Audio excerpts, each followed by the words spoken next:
자, 설교 제목 함께 따라서 봅니다. 기독교 신앙은 절차가 아주 중요합니다. 한 번 더 해봅니다. 기독교 신앙은 절차가 아주 중요합니다. 하나님의 사람 다윗이 드디어 이스라엘의 왕으로 등극을 하고 있습니다. 다윗은 하나님의 선택과 하나님의 주권, 그리고 하나님의 섭리와 하나님의 뜻과 하나님의 약속, 그리고 하나님의 말씀에 따라서 이스라엘의 온 백성들의 두툼한 신뢰를 받으면서 평화롭게 이스라엘의 왕으로 기름 부음을 받고 있습니다. 여러분, 다윗은요, 그가 이스라엘의 왕으로 세움을 얻기까지 총 3번의 기름 부음을 받았습니다. 첫 번째는 그가 소년이었을 때 하나님의 선택을 받고 하나님의 명령에 따라서 사무엘 선지자를 통해서 기름 부음을 받았습니다. 그리고 두 번째는 그가 블레셋에서의 망명 생활을 접고 하나님의 뜻을 따라 헤브론에 돌아왔을 때 유다 족속들이 그에게 나와서 그를 유다 족속들의 왕으로 세우면서 기름 부음을 다시 받습니다. 그리고 세 번째는 오늘 본문의 말씀에 나오는 대로 7년 반 동안의 내전을 다 평정을 한 후에 이스라엘의 온 백성들의 두터운 신뢰 속에서 이스라엘의 왕으로 세움을 받을 때 다시 기름 부음을 받습니다. 자, 무슨 말이냐? 하나님께서는 다윗을 이스라엘의 왕으로 삼으시기 위해서 3번의 기름 부음이 있었는데 이 3번의 기름 부음이 기독교 신앙의 절차와 과정을 우리에게 나타내 보여주고 있다는 말입니다. 이뿐만이 아닙니다. 오늘의 본문 말씀을 보면 하나님께서는 다윗을 이스라엘의 왕으로 세우실 때에도 왕이 세움을 얻는 그 모든 절차와 과정들을 세심히 그리고 일일이 다 밟아갑도록 하셨습니다. 왜냐? 기독교 신앙은 절차와 과정을 아주 중요하게 다루고 있기 때문입니다. 기독교 신앙을 이루고 있는 2개의 큰 기둥이 있어요. 그 2개의 큰 기둥이 뭐냐면 하나님의 창조의 사건과 그리고 예수 그리스도의 구속의 사건입니다. 자, 중요한 것은 기독교 신앙을 형성하고 있는 이 2개의 큰 사건이 다 과정과 절차를 아주 중요하게 다루고 있다는 이 사실에 있습니다. 자, 먼저 하나님의 창조의 사역을 보면 하나님께서는 창조의 사역의 전체의 사역을 하나의 큰 틀 안에서 행하셨습니다. 하나님의 창조의 사역을 이루고 있는 그 전체의 큰 틀이 뭐냐면 질서라고 하는 틀입니다. 하나님께서는 질서라고 하는 이 큰 틀을 짜 놓으시고 그 질서의 큰 틀 안에서 모든 피조물들을 창조하셨습니다. 성경에는 질서를 따는 헬러 단어인 코스모스라고 하는 이 단어가 186번이 나옵니다. 주로 번역을 세상 혹은 우주라고 하는 뜻을 가지고 사용을 할 때 성경은 코스모스라고 하는 이 단어를 사용합니다. 중요한 것은 이 코스모스라고 하는 이 단어는 질서라고 하는 뜻을 원래 가지고 있어요. 질서. 무슨 말이냐면 하나님께서 창조하신 이 세상 그리고 하나님께서 창조하신 이 우주의 세계는 질서라고 하는 하나의 큰 틀 안에서 창조가 되었다고 하는 이 말이에요.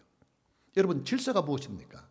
질서라고 하는 뜻의 사전적인 정의를 찾아보면 이렇게 정의가 되어 있어요. 질서란 혼란스러움이 없이 순조롭게 이루어지는 사물의 순서나 차례, 혹은 그것을 지켜지고 있는 상태 자체를 말한다. 이렇게 정의가 되어 있어요. 질서라고 하는 것은 순서와 차례를 잘 지켜나가는 일이요. 질서라고 하는 것은 절차와 과정을 잘 밟아나가고 잘 지켜나가는 일이라는 말이에요. 자, 예를 한번 들어보겠습니다. 제가 며칠 전에 군산에 가서 군산의 인기 메뉴인 짬뽕을 먹고 온 일이 있어요. 하도 유명하니까 1시간 이상씩 줄을 서야만 차례가 올 수 있다고 합니다.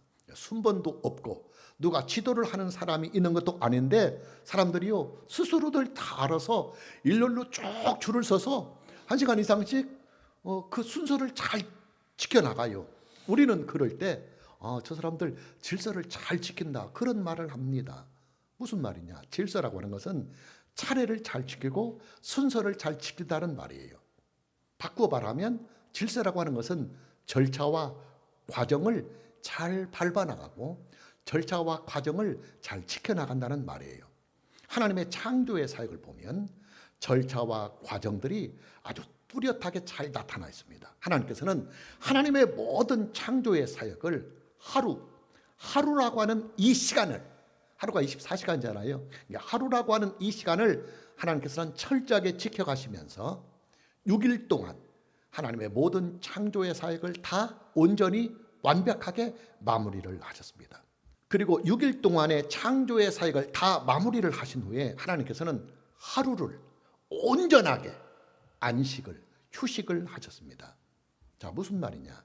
하나님의 창조의 사역에는 하루라고 하는 이 절차, 그리고 6일이라고 하는 이 절차, 그리고 하루를 온전히 안식하시는 이 안식의 절차가 아주 잘 지켜지고 있다는 말이에요.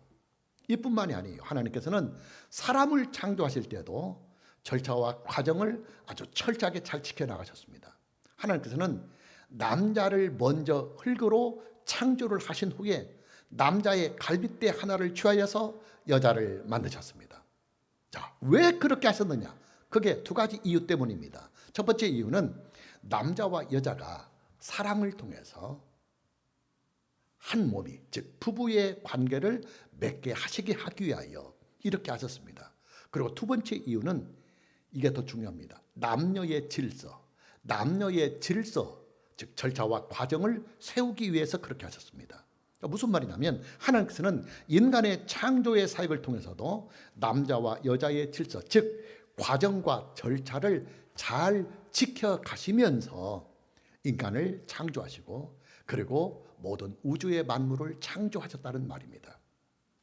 두 번째로 하나님의 구속사의 또 하나의 큰 기둥인 예수 그리스도의 구속의 사건을 보면 그 예수 그리스도의 구속의 사건에도 과정과 절차가 아주 중요하게 그리고 아주 뚜렷하게 잘 나타나 있습니다.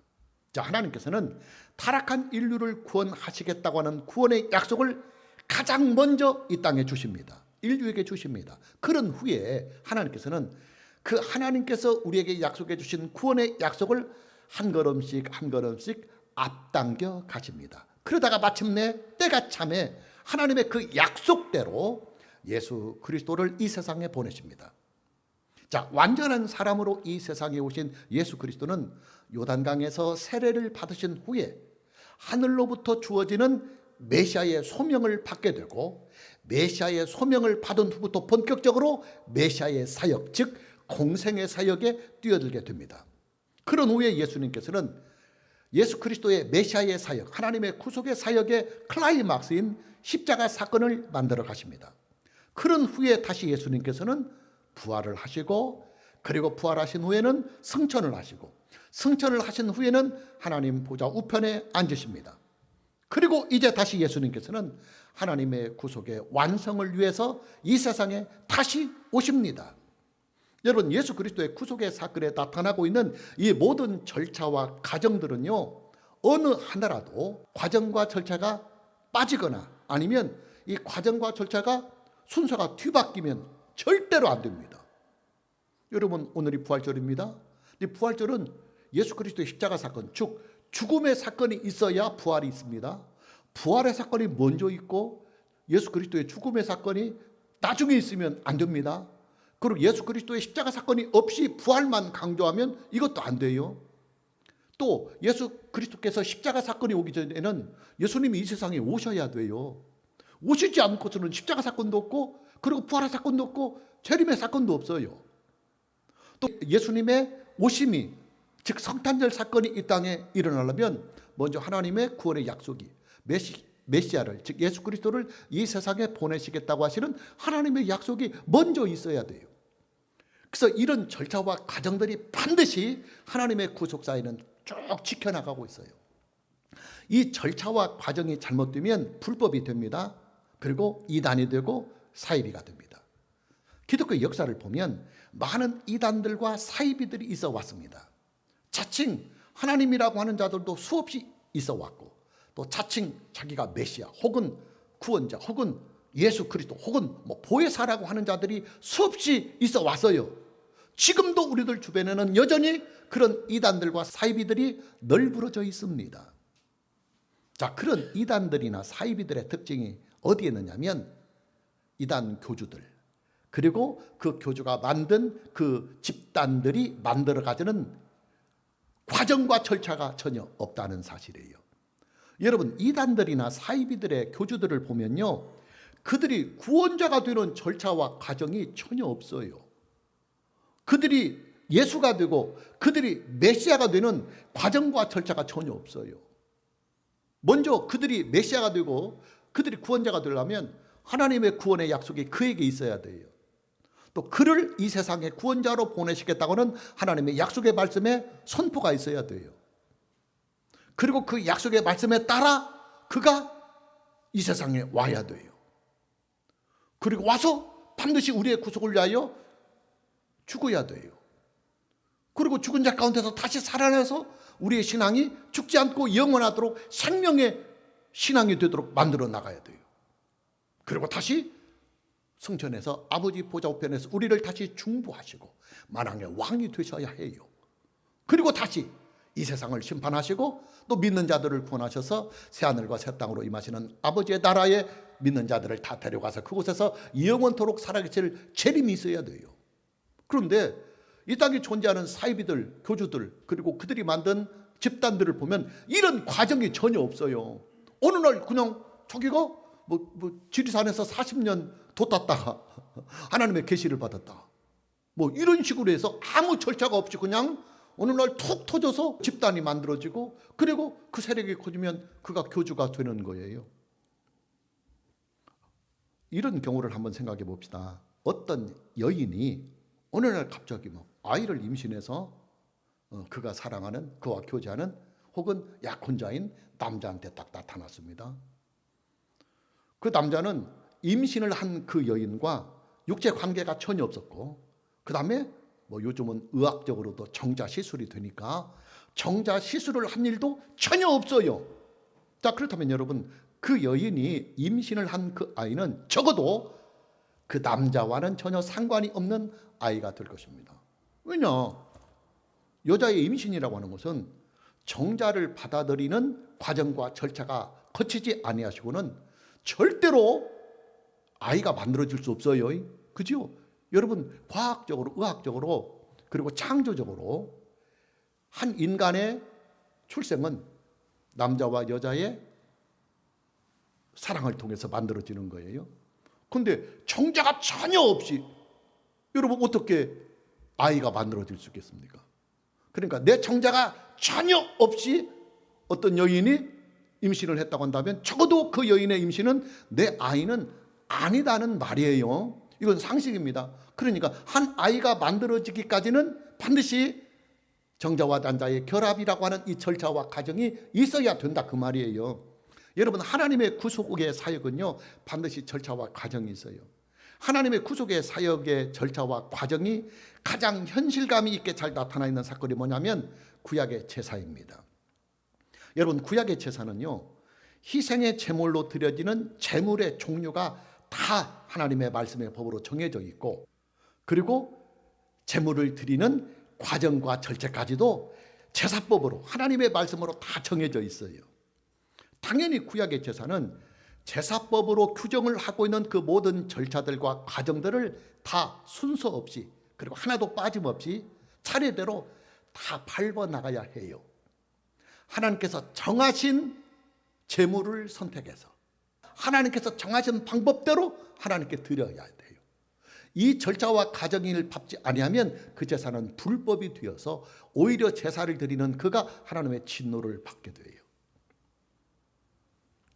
여러분, 저와 여러분이 함께 드리고 있는 예배에도 과정과 절차가 분명히 있어요. 굉장히 중요합니다. 이 예배의 절차 중에 여러분이 한 가지라도 밟지 아니하면 여러분의 예배는 불법이 됩니다.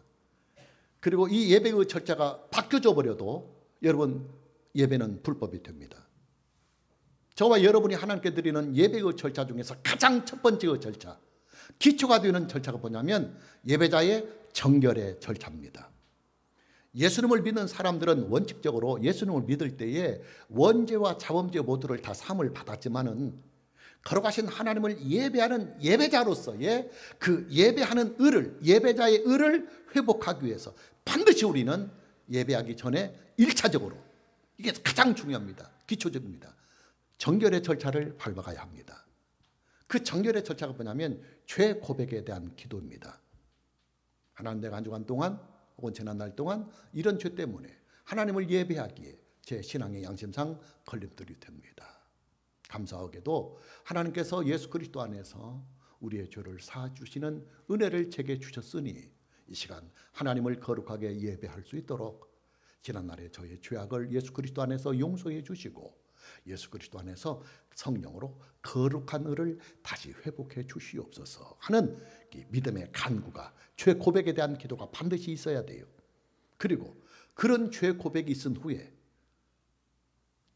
하나님의 말씀이 여러분에게 선포되잖아요. 요한일서 1장 9절 또 로마서 8장 1절과 2절 말씀이 선포되는, 당신이 이렇게 고백하고 하나님께 기도한 이 내용에 대하여 하나님께서 이렇게 성경 말씀을 통하여 당신에게 용서와 사죄의 말씀을 주셨습니다는 말씀의 선포가 있어야 돼요.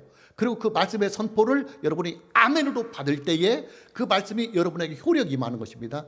조금 전에 제가 여러분이 정결의 절차를 밟을 때 이런 말씀의 멘트를 했습니다. 얼마 전에 우리나라의 대통령이, 현직 대통령이 헌법재판관들로 인해서 파면을 당했는데 헌법재판관이 그 파면을 선고할 때 시계를 딱 봅니다. 지금 시간이 몇 시입니다. 자, 이 시간을 통해서 대통령은 파면입니다. 그러면 그 시간에 정확하게 말씀이 선포되는 바로 그 시간에 맞춰서 대통령은 파면이 돼요. 이게 재판관의 말씀의 선포의 위력이에요. 하나님은 우리의 재판관이십니다. 우리의 구원자도 되시지만 동시에 재판관입니다. 죄인에게는 재판관이 되고 그 또 죄인을 구원하는 구원자가 되기도 합니다. 따라서 우리가 하나님께 우리의 죄를 고백하며 용서를 구하면 하나님께서 우리의 죄를 사해 주셨다고는 말씀의 선포가 있어야 죄사함을 받아요. 근데 그 말씀의 선포가 어떻게 이루어지냐면 성경 말씀의 선포를 통해서 이루어져요. 그래서 여러분이 죄 고백을 하면 목사는 여러분들에게 성경 말씀을 통해서 이렇게 죄사함이 있습니다 하고 성경 말씀을 선포하면 여러분들이 아멘으로 화답을 해줘야 돼요. 그리고 그 아멘을 통하여 하나님의 말씀을 그대로 여러분이 믿으면 그 즉시로 하나님의 말씀이 그대로 여러분에게 임하여서 사죄의 은총이 임하고 거룩한 예배자의 의를 회복하는 것입니다.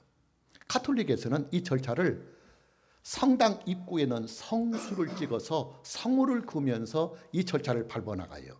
천주교 신자들은 그 성당의 딱 입구에 들어가면 제일 먼저 하는 것이 뭐냐면 성수물에 성수가 있어요. 물이 떠있으면 거기다 손을 찍어서 성부와 성자와 성령의 이름으로 아멘 합니다. 그 절차가 뭐냐면 정결의 절차를 밟아 나가는 거예요.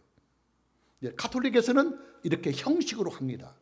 그러나 개혁교회는 형식에 있지 않고 내용에 있다고 하는 이 신앙을 가지고 직접 예배자가 하나님께 죄에 대한 고백을 하면서 말씀을 통하여 사죄의 은총을 받고 정결의 절차를 밟아 나가는 것입니다. 당연히 개혁교회의 신앙이 더 성경적입니다. 형식보다는 내용이 더 중요하기 때문입니다. 자, 두 번째 절차는 예배의 부름입니다. 여러분, 기독교의 예배는요, 철저하게 하나님의 부르심이 먼저 있어야 돼요. 하나님의 부르심도 없는데 그냥 예배자들이 먼저 만들어서 하나님을 막 북치고 장구치고 막 찬송하고 기도하고 통성하고 방언 기도해가고 막 하나님을 막 불러오는 그런 예배가 아니에요. 이런 주술적인 예배가 아니에요. 기독교 신앙은 하나님이 먼저 우리에게 예배로 부르십니다. 그 예배의 부름이 있어야 돼요. 그리고 그 하나님의 예배의 부름에 따라서 우리가 아멘 하고 하나님께 나아가서 하나님께 예배를 드리는 이 절차가 있어요. 하나님께서 예배자를 부르셔야만 하고 또 예배자들은 하나님의 부르심에 대한 응답이 있어야 합니다. 하나님께서 예배자들을 어떻게 부르시느냐? 이것도 성경 말씀을 통해서 부르십니다. 그래서 예배하기 전에 예배를 시작하면서 하나님의 말씀이 선포되는 거예요.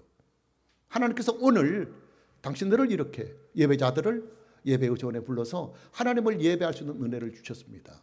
이제 하나님의 말씀 안에서 믿음을 가지고 이렇게 하나님을 예배합시다 하는 콜이 있어야 돼요. 이게 예배의 부름입니다. 그리고 이런 예배의 부름에 대하여 여러분은 아멘 믿습니다 하고, 그러니까 여러분 예배의 절차 중에서 여러분이 할 수 있는 이 아멘이라고 하는 것이요 얼마나 중요한지도 몰라요. 여러분 아멘이 그렇게 중요하다니까. 아멘이 있어야 통과가 돼요. 자, 첫 번째 절차에서 여러분이 죄를 고백했어요. 말씀이 선포됐어요. 죄가 사함이 없으면 두 번째 예배 절차 못 나가요.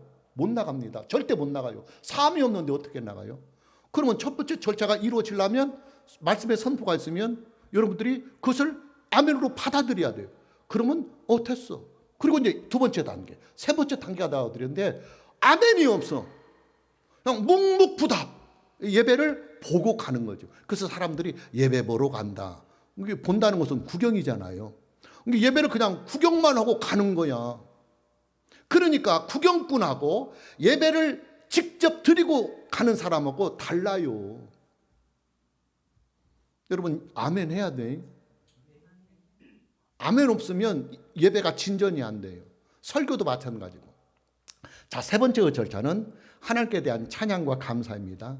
이 절차에서 예배자들은 삼위일체로 존재하시는 하나님께 찬양을 통해서 영광과 감사를 드립니다. 당연히 이 절차에서 드리는 하나님께 드리는 이 찬양은 선곡을 잘해야 돼요.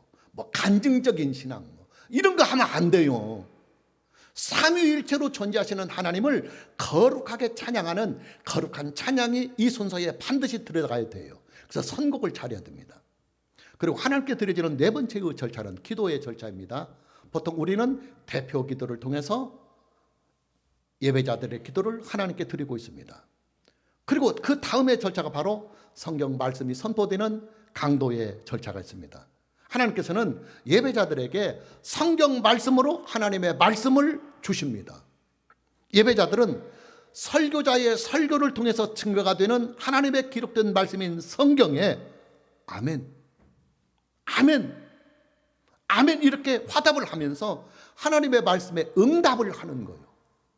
하나님은 계속해서 성경을 통해서 말씀을 선포하는데 여러분이 꿀먹은 벙어리가 되어서 아무런 반응이 없으면 하나님 혼자 그냥 시장에 무슨 당돌배기처럼 막 외치다가 반응이 없네. 그러면 다른 데 가서 옮겨왔네. 그냥 옮겨가는 거지. 여러분 시장에서 장사하는 사람들도 외칩니다. 그러면 손님들이 와서 이거 얼마요? 얼마입니다. 괜찮네. 이렇게 해야 이게 뭐 흥정이 되고 거래가 되는 것 아니겠습니까? 그렇죠? 하나님께서 예배에 임하는 여러분들에게 거룩하신 하나님의 말씀을 지금 선포하고 있어요. 야, 너희들 이렇게 살아야 돼. 이렇게 살아면 내가 은혜 준다, 복 준다, 또 치유된다, 너 문제 해결된다. 하나님께서 계속 말씀하시는데 그냥 아무 반응이 없어. 시장에서 이거 사세요, 이거 사시는데 아무 반응이 없는 사람하고 똑같아. 여러분 이러면 어떻게 되겠어요? 여러분들 설교할 때 제발 아멘 있어야 된다니까. 그 아멘이 형식으로 그냥 뭐 목사 설교 막 도와주고 힘내라고 하는 그런 아멘 차원이 아니고 예배의 순서와 절차와 가정이 그렇다는 그거예요. 하나님의 말씀이 여러분에게 선포가 되면 아멘이 있어야 다음 말씀이 이어지지. 아멘이 없으면 다음 말씀으로 못 들어가잖아. 자, 하나님께서 10가지를 오늘 준비를 하셨어요. 한 가지 말씀을 선포하셨어요. 아멘이 안 돼. 근데 어떻게 아멘이 없이 다시 또 두 번째 또 가고 있어. 그러니까 계속해서 10번째 동안 아멘 하나가 없으면 그 입에 꽝이죠. 그 설교 꽝이죠. 하나님 말씀 꽝이죠. 여러분 반드시 설교 때 여러분이 아멘으로 화답을 해줘야 다음 단계로 넘어갈 수 있는, 다음 절차로 넘어갈 수 있는 이 원칙이 기독교 신앙의 이 예배자의 그 예배에 있다 그 말이에요. 그 다음에는 봉헌의 절차가 있어요. 봉헌은 예배자들이 하나님의 은혜에 감사하고 그리스도의 몸 되신 교회를 섬기기 위해서 기쁨과 자원함으로 드려지는 물질입니다. 그런 후에 우리의 예배는 마지막으로 드려지는 성령의 찬송과 축도를 통해서 예배가 폐회가 되는 것입니다. 여러분 다시 한 번 더 강조를 하지만 기독교 신앙은 철저하게 절차와 과정을 잘 지켜나가는 신앙이고 밟아나가는 신앙입니다. 절차와 과정이 지켜지지 아니하는 기독교 신앙은 이단이 되고 사이비가 됩니다. 당연히 하나님께 드려지는 우리의 모든 예배도 반드시 절차와 과정을 잘 밟아나가면서 이 절차와 과정을 잘 지켜나가고 하나님께 예배를 드려야 돼요. 그래서 예배 시간에 지각을 하면 안 된다는 말이 여기서 나오는 거예요. 여러분 예배에 정결함의 절차를 밟지 않고 어떻게 예배가 되겠어요? 예배의 첫 수수잖아요. 그 다음에 두 번째가 예배의 부름입니다. 하나님의 부르심에 내가 응답도 않고 어떻게 예배에 임하겠어요? 그러니까 그 예배에 지각을 해서는 안 된다고 하는 이 원칙이 뭐냐면 절차와 과정 때문에 그래요. 하나님께 드려지는 예배와 절차는 반드시 첫 번째부터 마무리까지의 모든 거룩한 절차가 순서대로 있어요. 이 절차 중에 하나라도 빠져먹으면 예배가 아니고 불법이 되는 거예요. 그렇기 때문에 지각을 하면 안 된다. 첫 절차부터 마무리 절차까지 모든 예배를 여러분들이 믿음과 기쁨과 감사함으로 임하게 될 때 그 예배는 효력이 있다 그 말이에요. 하나님의 자녀들이 하나님께 드려지는 기도에도 절차와 과정이 있어요. 여러분 기도의 샘플이 뭡니까? 예수님께서 우리에게 가르쳐 주신 주 기도문입니다. 근데 여러분 예수님께서 우리에게 가르쳐 주신 주 기도문을 보면 거기에도 절차와 과정이 있어요. 첫 번째 절차가 뭐냐? 우리가 기도하는 기도의 대상. 내가 누구에게 이 기도를 하는지 반드시 기도의 대상이 있어야 돼요. 어떤 사람들은 기도하면서 하나님 아버지를 부르지도 않은 채 우리가 어쩌고 저쩌고 이렇게 나가요. 그러면 이 기도 꽝이에요. 우리의 기도는 반드시 내 기도는 뭐 삼신에게 드리는 거 아니고 용왕에게 드리는 거 아니고 옥황상제에게 하는 것도 아니고 내 기도는 반드시 하늘에 계신 하나님 아버지께 하는 기도입니다 하는 그 기도의 대상에다 첫 번째가 나와야 돼요. 그래서 주 기도문에도 예수님께서 하늘에 계신 아버지하고 맨 먼저 가르쳐주고 있는 것입니다. 하나님께 드리는 우리의 두 번째 기도의 절차는 하나님께 대한 우리의 감사입니다. 감사가 먼저 나와요. 그리고 그 다음에 회개가 나옵니다. 그리고 죄 고백에 대한 기도가 나오는 것입니다. 그런 후에 우리는 하나님께 개인적으로 필요한 간구와 또 이웃들과 교회들과 하나님의 나라를 위하여 기도하는 도고의 기도를 함께 드리는 것입니다. 그런 후에 하나님께 대한 응답과 확신과 믿음의 고백을 하고 예수 그리스도의 이름으로 기도를 마무리를 하는 것입니다. 가끔씩 보면 기도에 대한 부담감을 갖는 분들이 있어요. 특히 대표 기도에 대하여 부담감을 갖는 분들이 있어요. 여러 가지 이유가 있겠지만은 제가 보기에 그 부담감은 이 기도의 절차와 과정들을 밟아 나가야 하는 부담감 때문에 그렇지 않은가 하는 생각이 들어요. 아무렇게나 서론 본론 결론 없이 나오는 대로 그냥 막 하다가 들어가면 편한데 기도가 그런 것이 아니거든요. 절차와 과정이 있어. 그렇기 때문에 그 절차와 과정들을 잘 밟아나가는 합당한 기도를 하려니까 어려운 거예요. 그래서 기도가 어렵다고 하는 말은 결국은 뭐냐면은 내가 그냥 나오는 대로 막 하면 되는데 그런 것은 기도가 아니에요. 그냥 하소연이지.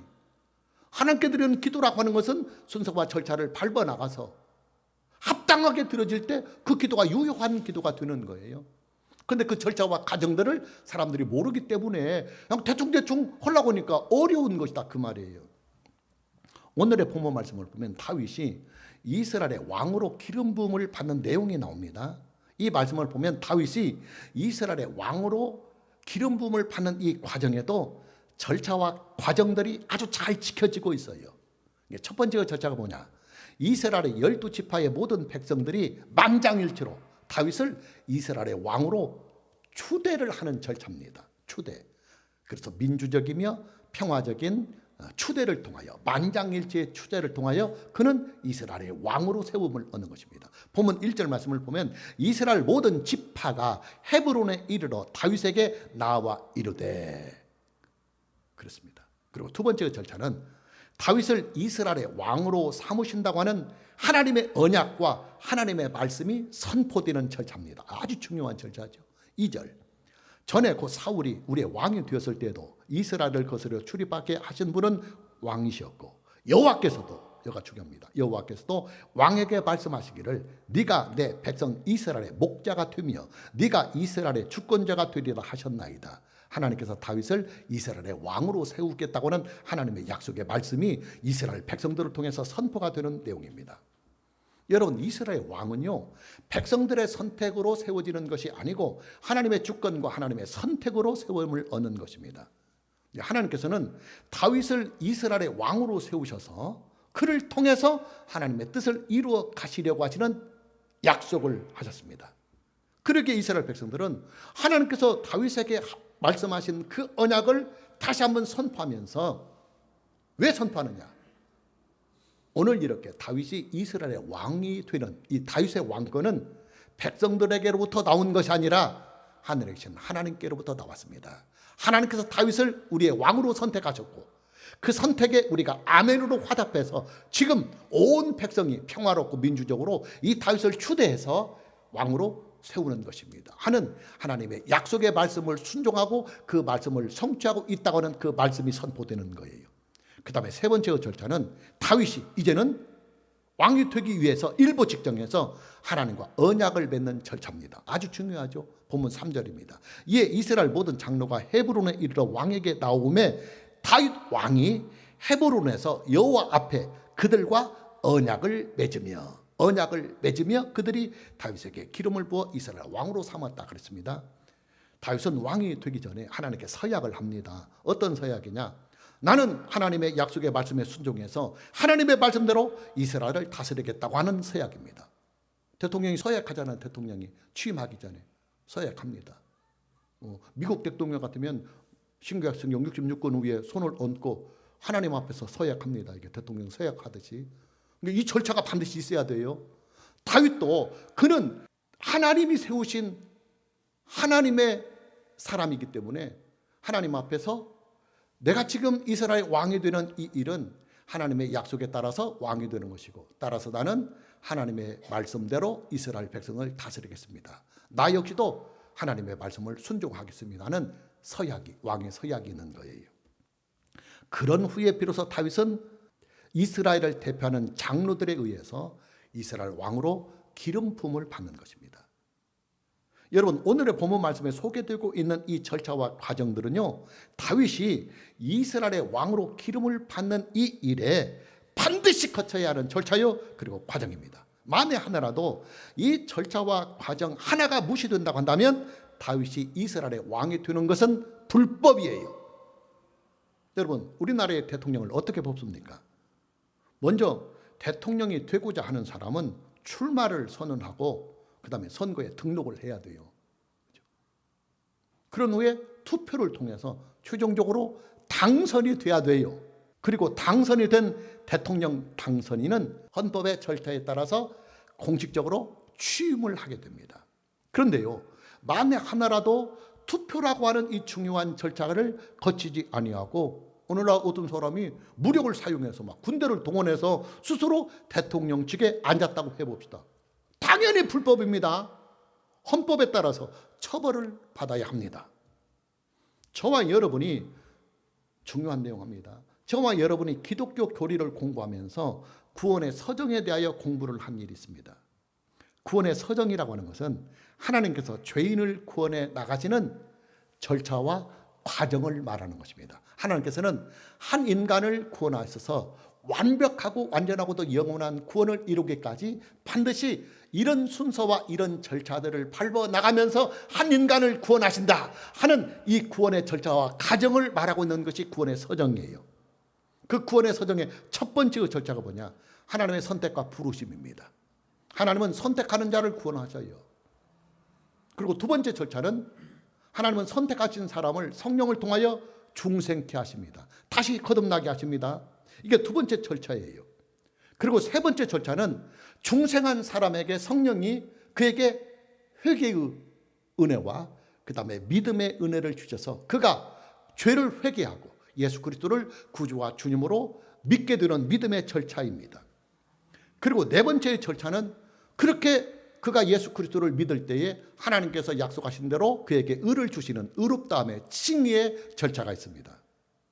그 다음에 다섯 번째 절차는 이렇게 의로움을 얻은 그에게 하나님의 양자의 영이 임하여서 비로소 그를 하나님께서 양자로 삼으시고 그에게는 양자의 영이 성령으로 임하였기 때문에 입을 열어서 하나님을 아빠 아버지라고 그렇게 부를 수가 있게 되는 것입니다.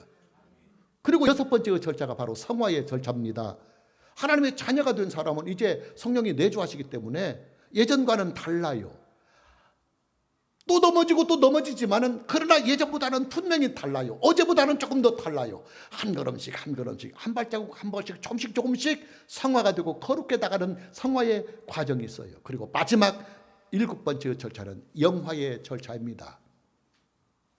우리가 부활을 통해서 천국에 가서 점도 없고 흠이 없는 완벽하고 영원한 영생하는 영혼과 육체를 가지고 아버지의 나라에서 영원히 살게 되는 거예요.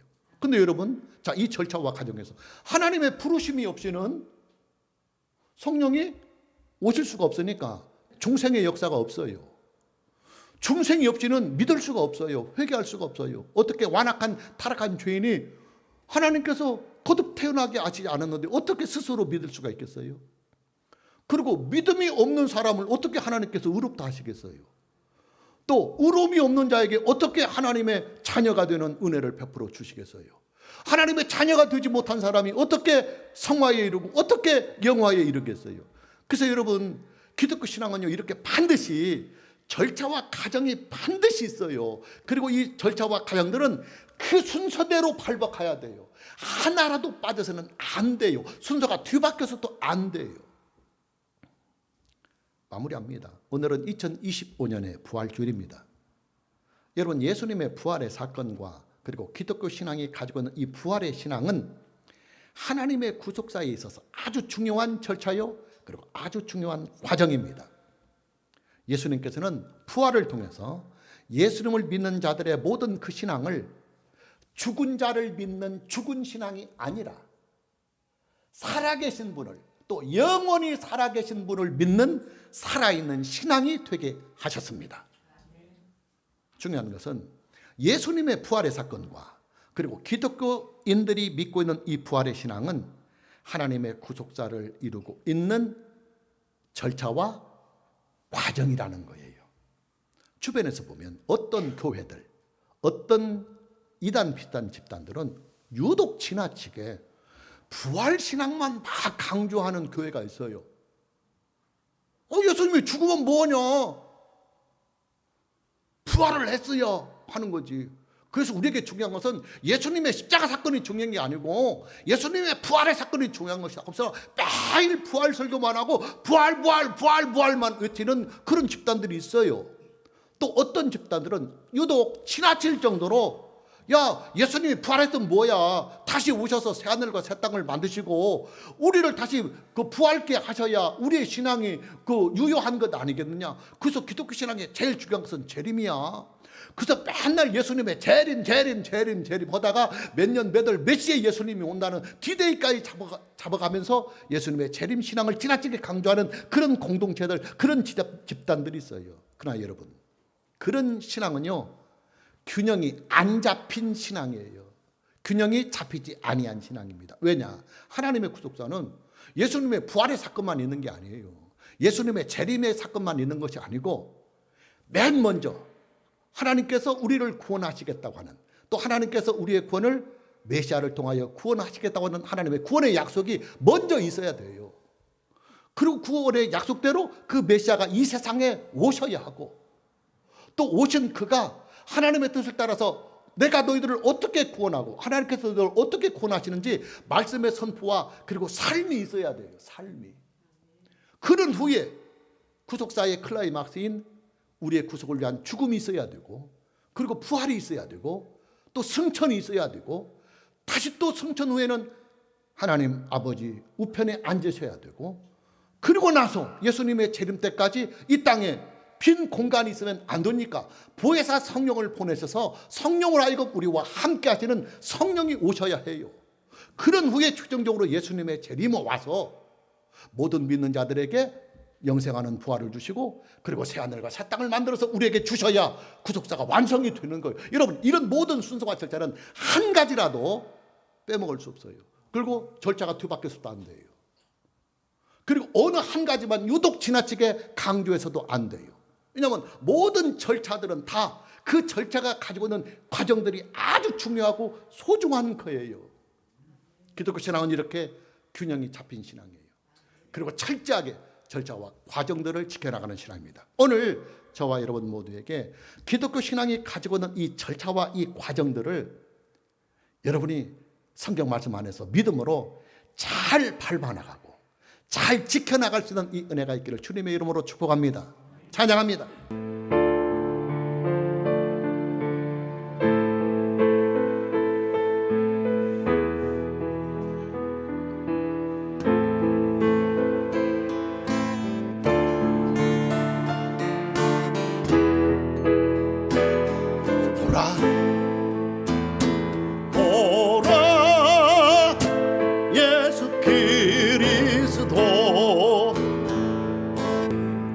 다시 사신 주 만왕의 왕 만주의 주 사랑의 구원자 십자가에서 피 흘리신 하나님의 어린 양 보라 와보라 빈 무덤을 보라 우리를 위해 죽으시고 다시 사신 예수 그리스도 우리를 위해 다시 오실 부활하신 예수 그리스도 와보라 포도실 빛난 구름 위에 주를 와보라 포도실 영광스러운 주 다시 처음부터 보라 예수를 보라 예수 그리스도 다시 사신 주 만왕의 왕 만주의 주 사랑의 구원자 십자가에서 피 흘리신 하나님의 어린 양 보라